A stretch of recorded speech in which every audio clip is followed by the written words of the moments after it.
Hello दोस्तों, good morning, Radhe Radhe, Ram Ram. चलिए दोस्त, आज हम आप लोगों के साथ में लेकर के आए हैं एक टॉपिक। जो स्टूडेंट बोल रहे थे सर मेरा ये टॉपिक नहीं पढ़ा है, उसके लिए आप कोई एक वीडियो बना दीजिए। तो हमने सोचा चलिए कोई बात नहीं, हम वीडियो बना देते हैं ना।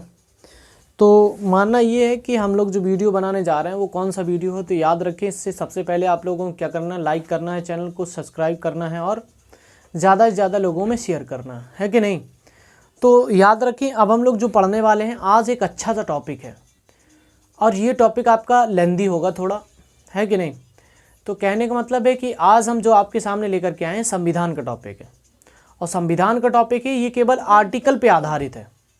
मतलब एक से आर्टिकल से लेकर के हम लोग 50 आर्टिकल तक सबों को पढ़ेंगे, बिल्कुल केवल चुटकियों में पढ़ते चलेंगे, केवल वन लाइनर ही पढ़ते चलेंगे, ठीक। और आपको याद भी करा देंगे आसानी से। तो चलिए दोस्त, सीधे हम लोग पढ़ते हैं आर्टिकल 1 से लेकर के 50 तक के आर्टिकल या 51 तक के जो भी आर्टिकल हैं, 51 के का तक, उसको हम लोग पढ़ेंगे।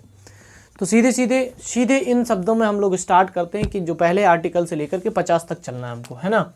तो आर्टिकल पहले से चलेंगे हम लोग। आर्टिकल 1 में क्या की है बात, 2 में क्या है, 3 में क्या है, 4 में क्या है, ऐसे पढ़ेंगे हम लोग। तो याद रखें आर्टिकल 1 में क्या है, सीधा सीधा देखें। इसमें यह कहा गया कि भारत एक राज्यों का संघ है। भारत एक राज्यों का संघ है, ठीक। याद रखें ये आर्टिकल इसमें। और कहा गया कि India that is Bharat, India that is Bharat. कहने का मतलब है कि जो इंडिया है वही भारत है, ठीक, भारत। ये भी बात आर्टिकल 1 में कही गई है। आर्टिकल 2 में तो याद रखें नए राज्यों की स्थापना, नए राज्यों की स्थापना के बारे में आर्टिकल 2 में बताया गया। आर्टिकल अगर हम 3 के बारे में बात करें तो आर्टिकल 3 जो है वो आपके नए राज्यों के नामकरण के बारे में बताता है, नामकरण के बारे में बताता है। आर्टिकल अगर हम 4 की बात करें, 4 क्या है, तो आर्टिकल 4 को हम कैसे याद रखें, तो याद रखें कि राज्यों का विलय, राज्य क्षेत्रों का विलय, या ऐसा लिखे राज्य क्षेत्रों का विलय, राज्य क्षेत्रों का विलय। ये आर्टिकल किस में मिलेगा आपको, 4 में मिलेगा, ठीक। तो याद रखें ये आपके 1 से लेकर के 4 तक ये आपका भाग 1 होता है। तो भाग 1 की हम लोगों ने बात कर ली तुरंत 1 से लेकर के 4 तक, और कितने आसानी से की, आराम से कर ली, ठीक। तो इसको नोट करें, फिर इसके बाद में हम लोग और आगे चलते हैं। इसको स्क्रीनशॉट ले लें 1 से 4 तक, है ना। चलिए और आगे की ओर चले हम लोग। तो और आर्टिकल देखते हैं 5 से लेकर के 11 तक, है ना, नागरिकता से संबंधित है। तो आर्टिकल 5 में देखें तो इसमें ये बताया गया आर्टिकल 5 में कि जन्म से नागरिकता के बारे में बताया गया। जन्म से नागरिकता की प्राप्ति होगी आपको आर्टिकल 5 में। आर्टिकल 6 में बताया गया है कि कहाँ से, मतलब पाकिस्तान से भारत आने वाले लोगों के लिए नागरिकता, नागरिकता का प्रावधान, नागरिकता का प्रावधान। कहने का मतलब है कि जो पाकिस्तान से भारत आएगा उसके लिए नागरिकता का प्रावधान आर्टिकल 6 में किया गया। आर्टिकल 7 में क्या कहा गया, आर्टिकल 7 में ये कहा गया कि जो आपके भारत से पाकिस्तान जाने वाले व्यक्तियों के लिए नागरिकता का प्रावधान, व्यक्तियों के लिए नागरिकता का प्रावधान किया गया। आर्टिकल 8 में बात करें हम लोग, 8 में याद रखें तो याद रखना है कि भारत से बाहर उत्पन्न लोगों के लिए नागरिकता के बारे में बात की गई है ना दोस्त। तो नागरिकता के बारे में बात की गई। इसके बाद में आर्टिकल 9 मतलब नागरिकता की समाप्ति के बारे में बताया गया कि नागरिकता कैसे कैसे समाप्त होती है, उसके बारे में बताया गया। नागरिकता की समाप्ति कैसे होगी, किस कंडीशन में होगी, वो आर्टिकल 9 में। इसके बाद में आर्टिकल 10 में बताया गया नागरिकता के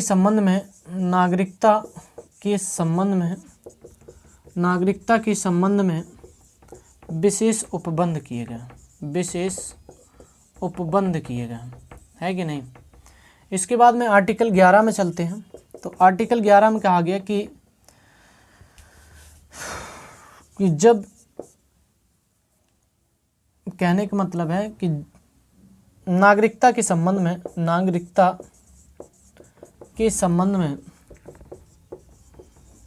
में संसद कोई भी कानून बना सकती है। संसद कोई भी कानून बना सकती है कि नहीं दोस्त, बना सकती है। ये आपके आर्टिकल 5 से लेकर के 11 में बात की गई। तो नोट करें इसको, आसानी से स्क्रीनशॉट ले लें आप। वैसे जैसे हम आपको पढ़ाते जा रहे हैं वैसे ये आपका नागरिकता भाग 2 से संबंधित है। ये आर्टिकल 5 से लेकर के 11 तक ये भाग 2 में मिलेंगे आपको। भाग 2 ये नागरिकता से संबंधित होता है, जिसके बारे में हम लोगों ने बात की, है कि नहीं। तो देखिए, वैसे अगर आप आर्टिकल पढ़ते एक विधिवत रूप से, तो एक आर्टिकल केवल और केवल 1 घंटे में मैं समझाता। समझ रहे हो, जो लोग बच्चे, जो हमारे स्टूडेंट ऑफलाइन पढ़ रहे हैं वो समझ रहे हैं इस बात को, क्योंकि मैंने एक आर्टिकल 1 दिन में पढ़ाया। 1 दिन के अलावा भी कई आर्टिकल ऐसे हैं कि एक आर्टिकल ही 2 दिन तक चला।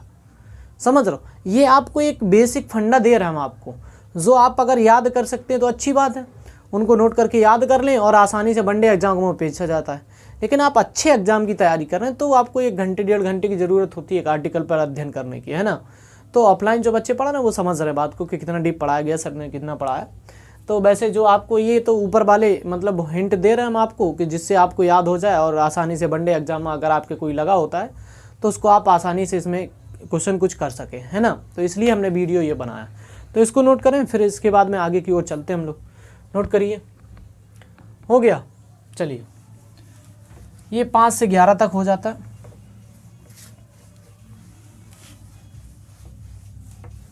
हम लोग और आगे की ओर चलते हैं। देखिए, 5 से 11 हो गए। अब हम लोग 12 से 35 तक पढ़ेंगे। आर्टिकल 12 में क्या बातें की गई उसके बारे में देखिए। आर्टिकल 12 में ये कहा गया क्या,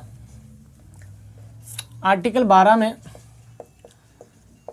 राज्य की परिभाषा बताई गई। राज्य की परिभाषा को बताया गया कि राज्य किसे कहते हैं, ये बात बताई गई। और राज्य की परिभाषा मूल अधिकारों के संबंध में, मूल अधिकारों के संबंध में, जो आपके फंडामेंटल राइट होते हैं, मूल अधिकारों के संबंध में राज्यों की परिभाषा बताई है। आर्टिकल 13 में कहा गया है कि जो सुप्रीम कोर्ट होता है, सुप्रीम कोर्ट को न्यायिक समीक्षा करने का अधिकार है। न्यायिक समीक्षा करने का अधिकार है, कहने का मतलब है कि कोई भी ऐसा कानून जो हमारे मूल अधिकारों का हनन कर रहा होगा, उसकी न्यायिक समीक्षा करने का अधिकार आपका सुप्रीम कोर्ट रखता है। मतलब उस पर सुनवाई कर सकता है, ये अधिकार है किसको, तो ये सुप्रीम कोर्ट को ये अधिकार है। आर्टिकल 14 में हमने आपको बताया होगा कि विधि के समक्ष समानता का अधिकार बताया गया। विधि के समक्ष क्षमता का अधिकार बताया गया, क्षमता का अधिकार के बारे में बताया गया। मतलब कानून के समक्ष सभी व्यक्ति समान होंगे, ऐसी बातें की गई। आर्टिकल 15 में कहा गया है कि जाति, धर्म, मूल वंश व लिंग या जेंडर के आधार पर कोई भी भेदभाव नहीं किया जाएगा, कोई भी भेदभाव नहीं किया जाएगा। ये बातें इसमें आर्टिकल 15 में बताई गई। आर्टिकल अगर हम 16 की बात करें तो 16 में बताया गया क्या, लोक नियोजन में अवसर की समानता। लोक नियोजन में अवसर की समानता के बारे में बताया गया, किसमें, आर्टिकल 16 में। इसके बाद आर्टिकल 17 में क्या कहा गया, तो याद रखें अस्पृश्यता का अंत। अस्पृश्यता का अंत के बारे में बताया गया किस आर्टिकल में, तो 17 में। कहने का मतलब अस्पृश्यता का मतलब होता है छुआछूत के बारे में बताया गया। और ये अधिनियम 1955 में आया था। क्या, ये आपका अधिनियम अस्पृश्यता अधिनियम 1955 में आया था, याद रखना। आर्टिकल 18 में क्या बताया गया, तो 18 में उपाधियों का अंत। उपाधियों का अंत के बारे में बताया गया है। उपाधियां जो भी होंगी वो सारी के सारी समाप्त की जाएंगी, केवल शिक्षक और सेना से संबंधित, शिक्षा और सेना से संबंधित ये उपाधियां बनी रहेंगी और बाद बाकी सभी उपाधियां बंद कर दी जाएंगी, मतलब समाप्त कर दी जाएंगी आर्टिकल 18 के तहत, है कि नहीं। चलिए हो गया होगा नोट, इसको स्क्रीनशॉट ले लें अगर लेना हो तो भाई लीजिए जल्दी से। देखिए आर्टिकल 19 मिलेगा और इसमें क्या बातें की गई उसके बारे में देखिए ज़रा। आर्टिकल 19 क्या कहता है देखो ज़रा। आर्टिकल 19 देखो ज़रा, 19 में क्या बातें की गई। आर्टिकल 19 केवल ये कहता है स्वतंत्रता का अधिकार, स्वतंत्रता का अधिकार देता है। कौन? आर्टिकल 19, मतलब बोलने की स्वतंत्रता है ना, देख लो BSS, और कहने का मतलब है क्या, आपात विचरण,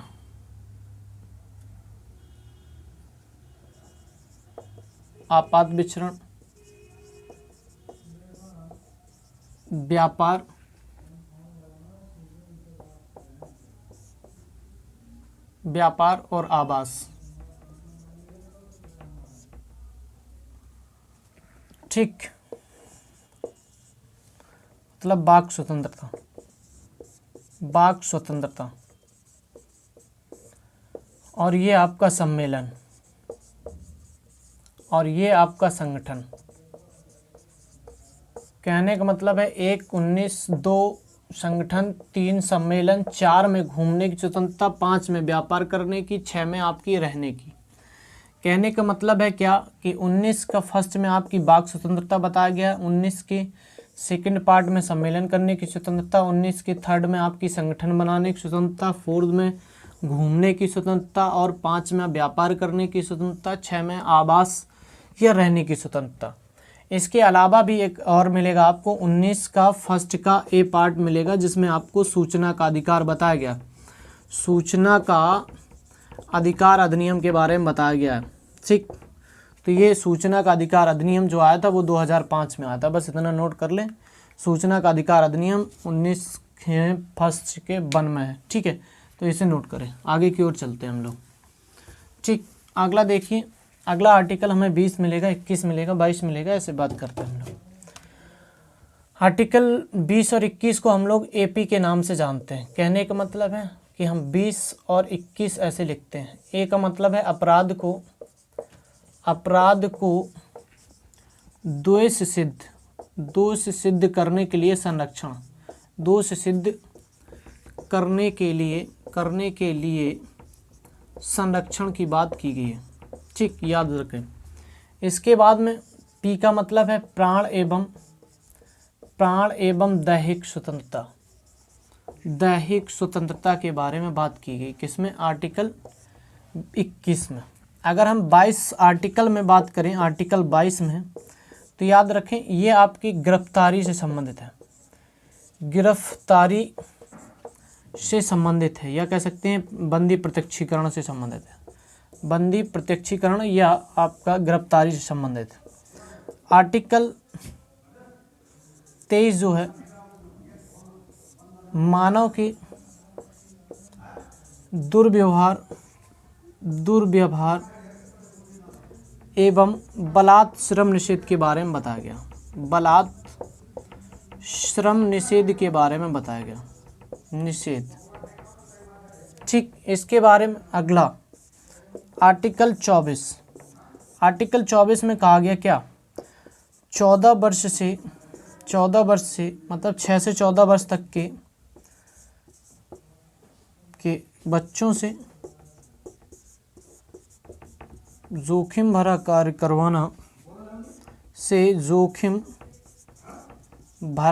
करवाना न्यायालय द्वारा दंडनीय अपराध घोषित किया गया, न्यायालय द्वारा दंडनीय अपराध घोषित किया गया, ये आर्टिकल 24 में। तो इसको भी नोट कर ले, या इसको जैसे भी बने आप स्क्रीनशॉट ले लें, जो भी हो। इसके बाद में ये 24 हो जाता है। फिर आगे की ओर हम लोग बात करते हैं। आर्टिकल अगला मिलेगा हमको कौन सा, आर्टिकल मिलेगा हमको 25। देखो ये 25-26 के बारे में हम लोग लिखते हैं APRS, मतलब धार्मिक आचरण। देखो आ का मतलब है आचरण, आचरण, प्रबंधन और रिवेन्यू ना देने की स्वतंत्रता, ना देने की स्वतंत्रता है कि नहीं। शिक्षण एवं संस्थान में धार्मिक शिक्षा पर प्रतिषेध, धार्मिक शिक्षा पर प्रतिषेध बताया गया। मतलब यहाँ पर 25, 26, 27 और 28 धार्मिक आचरण, याद रखें, धार्मिक आचरण, धार्मिक प्रबंधन और धार्मिक कर। धार्मिक कर आपसे कोई नहीं लेगा जबरदस्ती, आप धार्मिक प्रबंधन किसी भी धर्म को ग्रहण कर सकते हैं। और धार्मिक आचरण, आपका जो भी धर्म है उसके आचरण के जो भी आचरण आप उसके खिलाफ चलता है, कहने का मतलब सिख के धर्म में जो लोग होते हैं वो आचरण रखते हैं, मतलब अपने साथ में कृपाण रखते हैं। एक चाकू देखना बड़ी सी रखे रहते हैं, उसे ही कृपाण कहते हैं। आप नहीं रख सकते चाकू, है कि नहीं। तो इस प्रकार की स्वतंत्रता दी गई। धार्मिक कर मतलब किसी व्यक्ति से एक धर्म को बढ़ावा के लिए किसी प्रकार का कर नहीं लिया जाएगा, ये भी बात। इसके बाद में आर्टिकल और 28 में बताया गया कि कोई भी धार्मिक शिक्षण या सरकारी संस्थान है उसमें किसी भी एक पर्टिकुलर धर्म की शिक्षा नहीं दी जाएगी, कि उसमें मुस्लिम शिक्षा दी जा रही है कि नहीं। अगर सरकारी है तो प्राइवेट शिक्षण संस्थान आप स्थापित कर सकते हैं, है कि नहीं। तो देखिए आर्टिकल 28 तक हो जाता है। इसके बारे में और आगे की ओर चलें तो आर्टिकल 29, 30, 31 में देखें ज़रा क्या पाते हैं। तो आर्टिकल अगर हम लोग बात करें 29 में क्या है, तो याद रखें अल्पसंख्यक वर्ग के हितों का संरक्षण के बारे में बात की गई। हितों के संरक्षण के बारे में बात की गई, हितों के संरक्षण के बारे में बात की गई। आर्टिकल 30 में क्या बातें की गई तो समझिए ज़रा। आर्टिकल 30 में यह कहा गया कि आपका जो अल्पसंख्यक वर्ग के लोग होते हैं, अल्पसंख्यक वर्ग के लोग अपनी शिक्षा एवं संस्कृति के विकास के लिए, अपनी शिक्षा एवं संस्कृति के विकास के लिए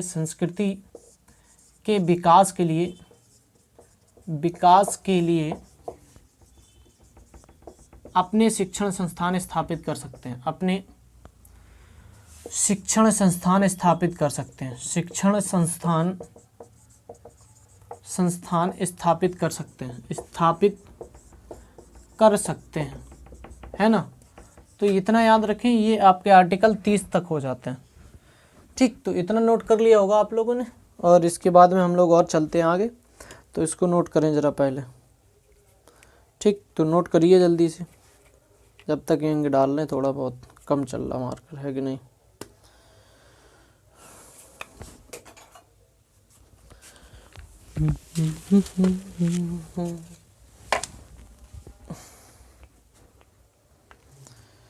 तो ये आपके आर्टिकल 1 से लेकर के कहाँ तक हो गए, 30 से 31 तक हो चुके हैं, है ना। तो अब हम लोग 31 आर्टिकल तो है नहीं, 31 आर्टिकल कहाँ चला गया, 31 आर्टिकल को हटा दिया गया और कहाँ भेज दिया गया। वो संपत्ति का अधिकार था आर्टिकल 31 में, आर्टिकल 31 ख़त्म कर दिया गया और आर्टिकल जो है ना 32 को लगा दिया गया। कहने का मतलब है आर्टिकल जो 32 होगा वही अब यहाँ पर उपस्थित होगा। मतलब 31 जो है वो 300 के काम में भेज दिया गया 44 में संविधान संशोधन 1978 के तहत, है कि नहीं। चलिए देखिए ज़रा, अगर हम लोग और आगे की बात करें तो आर्टिकल 32 की ओर चलते हैं। तो आर्टिकल 32 में देखें हम लोग क्या है, तो इसमें बताया गया है आर्टिकल 32 को संवैधानिक उपचारों का अधिकार, संवैधानिक उपचारों का अधिकार जो है वो आर्टिकल 32 को बताया गया। इसके बाद में ये आपके मूल अधिकार यहीं तक ख़त्म हो जाते हैं 32 तक। इसके बाद में आर्टिकल 33 की ओर चलते हैं हम लोग। 33 में देखिए, अभी नहीं हुआ है खत्म, ये 35 तक चलेंगे, 12 से 35 तक। देखिए यहाँ पर ये बताया गया अर्धसैनिक बलों के संबंध में, अर्धसैनिक बल जो होते हैं, अर्धसैनिक बलों के संबंध में, बलों के संबंध में कुछ विशेष प्रावधान किए गए हैं। मतलब जब विधि संसद की विधि प्रभावी हो तो उसके बारे में बताया गया। आर्टिकल 34 में देखें, आर्टिकल 34 हो गया, आर्टिकल 35 हो गया, ये भी आपको याद रखने जो पूछे जाते हैं, है कि नहीं दोस्त। तो याद रखें, एक एक करके आपको याद रखना है कि 34 में क्या है, 35 में क्या है, इन बातों को आपको बराबर याद रखना और इसके बारे में हम लोग आगे की ओर चलते रहेंगे, है कि नहीं। तो हम लोग एक एक करके पढ़े हैं और इसके बाद में बताया गया आप लोगों को कि क्या कैसे बातें की गई हैं, कैसे नहीं की गई, उसके बारे में बताया गया। देखिए इसमें ये कहा गया कि आर्टिकल 34 में क्या है कि जब सेना की विधि प्रभावी हो, जब सेना की विधि प्रभावी हो, विधि प्रभावी हो, तब संसद की शक्तियाँ, तब संसद की शक्तियों के बारे में बताया गया, तब संसद की शक्तियों के बारे में बताया गया। आर्टिकल अगर हम 35 की बात करें तो इसमें क्या है, आर्टिकल 35 में ये कहा गया है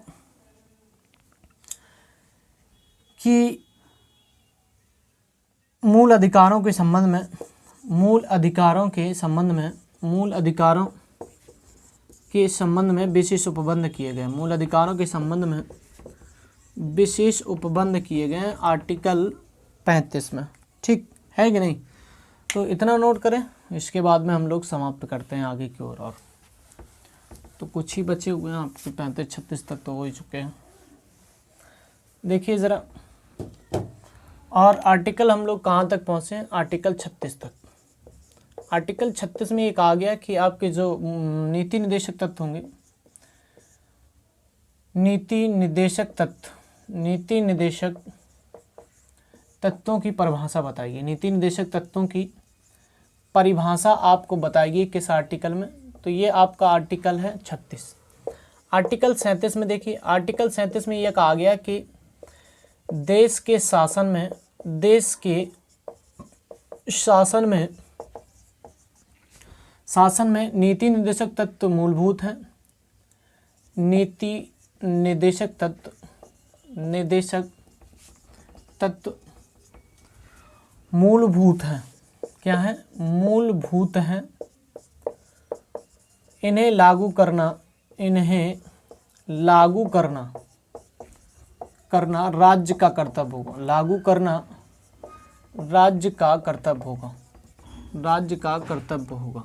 ऐसी बातें की गई आर्टिकल 37 में, है कि नहीं। अब देख लीजिए ज़रा आर्टिकल 38 में क्या बातें की गई उसके बारे में भी हम लोग देखेंगे और एक एक करके आगे की ओर चलेंगे। आर्टिकल 38 में है कि राज्य जन कल्याण के लिए, राज्य जन कल्याण के लिए, जन कल्याण के लिए सामाजिक व्यवस्था बनाना, सामाजिक व्यवस्था बनाए रखना, सामाजिक व्यवस्था बनाए रखना, ये बातें आपकी यहाँ पर की गई 38 में। आर्टिकल 39 देखें, 39 में कहा गया कि समान कार्य के लिए, समान कार्य के लिए समान वेतन व भत्ते, समान वेतन व भत्तों के बारे में आर्टिकल 39 में बताया गया। आर्टिकल 40 में ग्राम पंचायतों के गठन के बारे में बताया, ग्राम पंचायतों के गठन के बारे में बताया गया, गठन के बारे में बताया गया। कहने का मतलब कि ग्राम पंचायतों को गठन किया जाएगा आर्टिकल 40 के तहत, ठीक। इसके बारे में आगे की ओर चलेंगे, इसको नोट कर लो ज़रा, है कि नहीं, ऐसे नोट करें। चलिए हो क्या होगा, देखिए आर्टिकल, और अगर आगे की ओर चलें तो आर्टिकल 42 याद रखें, 42 भी पूछा जाता है। तो 42 जो होता है इसमें क्या है, 42 में क्या है, क्या बताया गया था आपके 42 में, आपके 42 में बताया गया था कि जो आपकी क्या होती हैं, महिलाएं होती हैं, महिलाओं को मातृत्व की स्थिति में, मातृत्व की स्थिति में, या कह सकते हैं प्रसूति दशा में, प्रसूति दशा में, स्थिति में, दशा में मातृत्व लाभ दिया जाएगा, मातृत्व लाभ दिया जाएगा। ये बात बताएगी, मतलब जब वो महिला क्या होगी, प्रेग्नेंट होगी, तो उसको कुछ सरकारी लाभ होंगे, वो छुट्टी वगैरह इसको दी जाएंगी। यहाँ पर कहाँ पे, आर्टिकल 42 के तहत। आर्टिकल 43 में आपकी जो मनरेगा व्यवस्था होती है, मनरेगा व्यवस्था को स्थान दिया गया, व्यवस्था को स्थान दिया गया, मतलब लोगों के भरण पोषण के लिए राज्य सरकार व्यवस्था करेगी। तो ऐसी प्रकार की जो योजना है वो 43 के तहत चलाई जाती है। आर्टिकल 44 जो है, इसमें समान सिविल संहिता कोड के बारे में बताया गया, समान सिविल संहिता के बारे में बताया गया, समान सिविल संहिता कोड के बारे में बताया गया। और ऐसा करने वाला भारत का एकमात्र राज्य गोवा है जो इस प्रकार की व्यवस्था को लागू किए है। ठीक, इसके बाद में आर्टिकल अगर हम लोग 45 की बात करें, ठीक, और 46 की बात करें, आर्टिकल 47 की बात करें, ठीक, अगर हम लोग बात कर रहे हैं कि इसकी आर्टिकल 45 की, तो 45 में क्या बातें की जाती हैं उसके बारे में हम लोग एक करके देखते हैं। तो आर्टिकल अगर हम लोग 45 की बात करें तो इसमें निःशुल्क शिक्षा का प्रावधान किया गया। इसमें 6 से 14 वर्ष तक के जो बच्चे होंगे, 6 से 14 वर्ष तक के बच्चों को निःशुल्क शिक्षा के बारे में बताया गया कि निःशुल्क शिक्षा दी जाएगी। ऐसे राज्य करेंगे, क्या करेगा, मतलब ऐसा राज्य कर्तव्य करेगा, मतलब नीति निर्देशक तत्व में बताया गया। अगला 46 जो है वो SC/ST दुर्बल वर्ग के समाज के दुर्बल वर्गों के लिए, दुर्बल वर्ग के लोगों के लिए क्या है, मतलब आर्थिक सहायता या आरक्षण प्रदान करने की बात 46 में की गई। 47 में मादक द्रव्य जो होते हैं, मादक द्रव्यों को निषेध बताया गया, मतलब यहाँ पर प्रतिबंध लगाया गया, किस पर, निषेध। कहने का मतलब है कि जो आपके गुटखा बीड़ी वगैरह होते हैं या जो मादक पदार्थ होते हैं उनको प्रतिषेध करने की बात यहाँ पर 47 में की गई है कि नहीं। अगला पॉइंट देखें, और 48 में देख लीजिए क्या, 48 बहुत पूछा जाता है आपका, 47 बहुत पूछा जाता है, 45 पूछा जाता है। देखिए 48 में क्या है, आर्टिकल 48 में क्या है, देखो आर्टिकल 48 में ये है, मतलब आर्टिकल जो 48 है इसमें कहा गया कि जो आपकी पशु होते हैं, पशुपालन एवं कृषि को बढ़ावा दे, कृषि को संरक्षण की बात की गई, संरक्षण की बात की गई किसमें, आर्टिकल 48 में। हालांकि कह सकते हैं कि ये मिश्रित कृषि को बढ़ावा देने के लिए बातें की गई। ठीक, मिश्रित कृषि के बारे में होता है कि कृषि के साथ साथ पशुपालन को भी करना, ये आपकी मिश्रित कृषि का एक गुण होता है जो आपकी मिश्रित कृषि के बारे में बताता है कि नहीं। मतलब इस प्रकार की बातें यहाँ पर कर दी जाती हैं, मतलब कृषि एवं पशुपालन को संरक्षण दिया गया या इनको बढ़ावा देने के लिए कुछ योजना वगैरह चलाई जाती है। इसके बाद में 48 का ए भी बहुत ज़्यादा पूछा जाता है, तो इसमें पर्यावरण को संरक्षण की बात की गई, पर्यावरण के संरक्षण के बारे में बात की गई, पर्यावरण संरक्षण एवं संगठन के बनाने की बातें की गई। तो याद रखें, यहाँ पर कुछ अधिनियम पारित होते हैं वो आपको याद रखते हैं।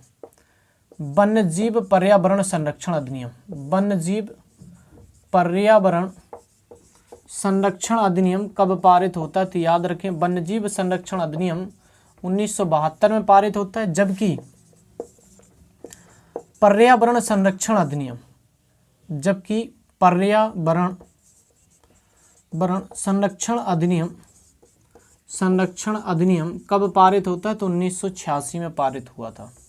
मतलब वन्यजीव पर्यावरण संरक्षण जो हुआ था वो आपका 1986 में हुआ था, और वन्यजीव संरक्षण अधिनियम जो होता है वो 1972 में। और केवल पर्यावरण संरक्षण अधिनियम, वन्यजीव संरक्षण अधिनियम जो है, वन्यजीव संरक्षण अधिनियम 1972 में और पर्यावरण संरक्षण अधिनियम 1986 में पारित किए गए थे। ठीक, ये भी कभी कभार पूछ देता आपसे, तो इसको भी नोट करना है आपको, ठीक। तो और देख लें 2-4 और बचे हुए हैं उसके बारे में।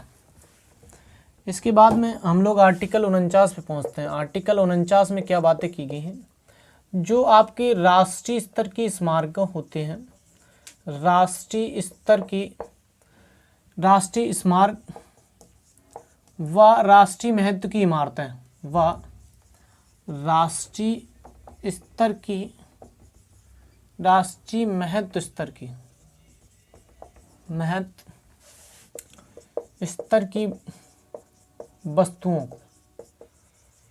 राष्ट्रीय स्मारकों की वस्तुओं की संरक्षण के बारे में बात की गई।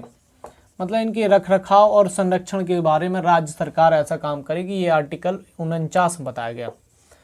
आर्टिकल 50 में देखिए क्या कहा गया। आर्टिकल 50 में एक आ गया है कि कार्यपालिका का न्यायपालिका से पृथक्करण, कार्यपालिका का न्यायपालिका से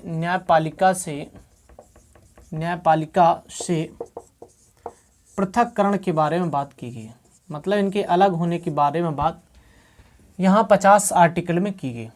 आर्टिकल 51 में देखें तो 51 अगर हम देखें तो 51 आर्टिकल में ये कहा गया है कि जो आपके अंतर्राष्ट्रीय स्तर पर शांति एवं सुरक्षा को बनाए रखना, ऐसी बातें आर्टिकल 51 में की गई। आर्टिकल 51 का और देख लें ज़रा। 51 का जो है वो क्या मिलता है, इसमें आपके जो मूल कर्तव्य हैं, मूल कर्तव्यों को आर्टिकल 51 में रखा गया। और 51 का 42 में संविधान संशोधन 1976 के तहत इन्हें जोड़े गए थे मूल कर्तव्यों को। जब ये जोड़े गए थे तो हमारे संविधान में इनकी मूल कर्तव्यों की संख्या एक भी नहीं थी। जब जोड़े गए 42 में संविधान संशोधन के तहत, यहाँ पर स्वर्ण सिंह समिति की सिफारिश पर जोड़े गए थे। स्वर्ण सिंह समिति की सिफारिश पर आपके मूल कर्तव्यों को जोड़ा गया। 51 की काम है। जब जोड़ा गया तब इनकी संख्या 10 थी। कितनी थी? 10। 11वां मूल कर्तव्य वर्तमान में 11 है, और 11वां मूल कर्तव्य जो था उसमें बताया गया था कि 6 से 14 वर्ष तक के बच्चों को निःशुल्क शिक्षा दिलाना उनके माता पिता का कर्तव्य होगा। ऐसी बातें यहाँ पर 11वें मूल कर्तव्य में की गई। और इस 11वें मूल कर्तव्य को 86वें संविधान संशोधन 2003 के तहत इसे 2 और 3 के तहत इसे जोड़ा गया था। ठीक है, तो इस बातों को आप नोट करें। हमने आपको एक एक आर्टिकल करा दिए हैं। अब आप लोगों को याद करना है, नोट कर लेना है, और आपको अच्छे से एक एक करके नोट करके सुना देना है कि नहीं। तो पहले तो नोट करें, फिर उसको प्रैक्टिस करें बार बार। अगर आपको याद नहीं होता तो आप बार बार प्रैक्टिस करें, आपको आसानी से याद हो जाएंगे, है कि नहीं। तो आज के लिए हम लोग इतना ही रखते हैं। और आपको मतलब ज़्यादा से ज़्यादा आप बता सकते हैं कि इस टॉपिक को हमें ज़रूरत है, तो हम आपको वो टॉपिक डाल दिया करेंगे।